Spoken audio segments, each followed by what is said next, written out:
My name is Steve Spaulding. I work for Papillon Grand Canyon Helicopters out of the south rim of the Grand Canyon in Arizona. I've loved aviation all my life. I'm one of those guys since as early as I can remember, 4 or 5 years old. Anytime an airplane flew over, I followed it until it went away. I enjoy aviation. I love aviation. I love the company I work for. A lot of the guys from Vietnam era have already retired.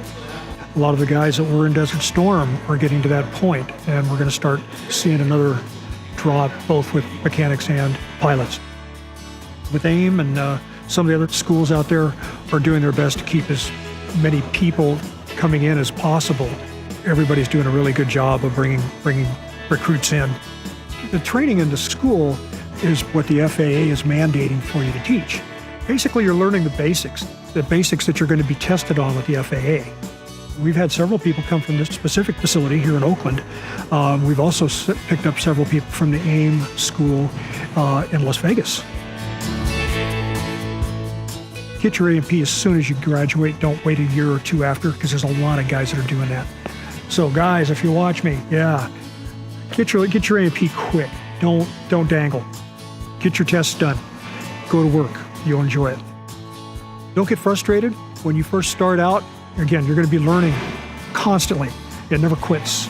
If it does quit, there's an issue. Never forget about the first priority. Safety is tops.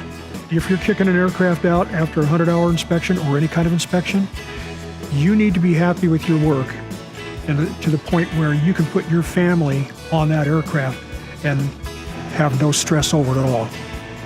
You need to have that confidence. You got those areas to learn, and you can get it figured out within a year easy. At that point, you'll get comfortable with it. You'll be excited about it. It clicks. It's a new world at that point. You'll love what you're doing. Absolutely love what you're doing.